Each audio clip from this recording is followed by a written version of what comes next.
hey, we're just back. We wanted to come back and give you some more stuff. So right now, this is a pretty challenging time, right?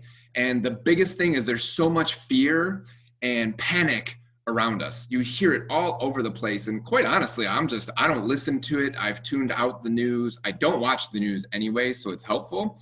But I want to give you a couple tips and tricks from both of us on what we're doing to keep our head in the game, right? Because you can allow it to get filled with fear.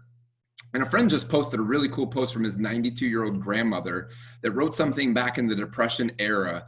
And she said back then, the Depression era didn't change in the early 20s. The recession didn't change until everyone stopped reporting all the negative crap, right? Because it fed everyone's mind. Once they started getting positive, things started to change. So for me, the quick, easy action steps are don't watch the news, disconnect from it, avoid everything on social media that is negative and bad, and focus on the positive. Now, granted, we created this group for that exact reason, to be a beacon of light and share positive things. But hey, just as my shirt says, right? Have active faith. Now, whether you're a prayer person or not, I pray every morning.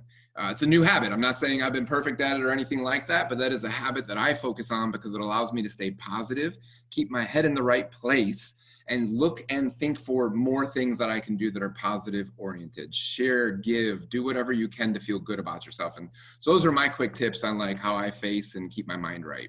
How about you, Gary? You got a lot of stuff. Yeah, you know, first and foremost, I'm here at the park. I've never seen so many people, kids and people on bikes and tricycles. It's the most awesome thing. And so anytime that I actually have any fear going on, it's like, I'm going to get outside. I'm going to go do something different. I've got a couple of these motorcycle mopeds. They're called motopeds, and I'm actually fixing them up to go right up the mountain a little bit later this afternoon. So first and foremost, what is fear? False evidence appearing real. And gosh, this is probably the best time in all of the history that I've actually ever seen that even more truthful than ever. I actually went over to the hospital. I'm not going down the path of like this thing not being real or what have you, but I went to the hospital and drove by and it was like absolute crickets. I didn't see anybody there. The emergency room was cleared out. And so I'm like, hey, you know what? Things are not as bad. False evidence appearing real, right? Number one. Number two is both Robert and I are faith-based guys, and that gives me a huge amount of hope. And I think of 1 Timothy 1:7 said, God did not give us a spirit of fear, 100%. but of love and of self-control. And so, you know, I use this as an opportunity right now, and I recommend anybody that has any fear of the unknown. We can't control what we don't know, but what we can do is say, hey, this is going to be one of the biggest transformations of wealth, and this is going to be an incredible opportunity. Every market cycle change has created a massive amount of opportunity, and the question is, are we going to be part of that, or are we going to have the spirit of fear and lack of control and go into, you know, back onto the little hobbit wheel like most other people are? This is going to be an incredible opportunity. So I get out, I smell wonderful smells and the smell of a park. And right now it's super sunshiny, and I'm not going to have any part of fear. This is an incredible opportunity of where we're heading. And if I don't, you know, and we don't really know what's going to happen tomorrow. I was telling my kids that, you know, we have a friend who was hit by a truck.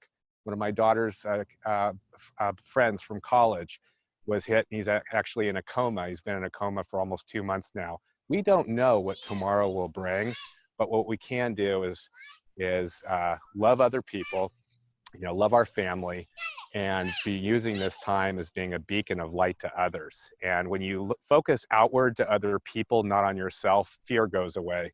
And that's been really great for me, and hopefully that could be something that's helpful for you.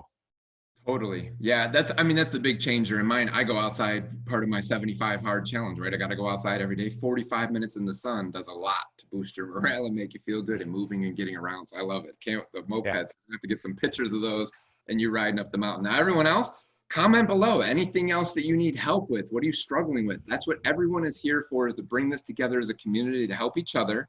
And again, twice weekly, we go live. Every Tuesday at 3 o'clock, we are live in Facebook, and you could get in the link if you want to be on the Zoom. And then every Thursday at 4 o'clock, and those are Eastern time, by the way, we have a strategic webinar with a bunch of free giveaways. And anything you want to know more about, just let us know, comment below, and we will get it on the radar and map.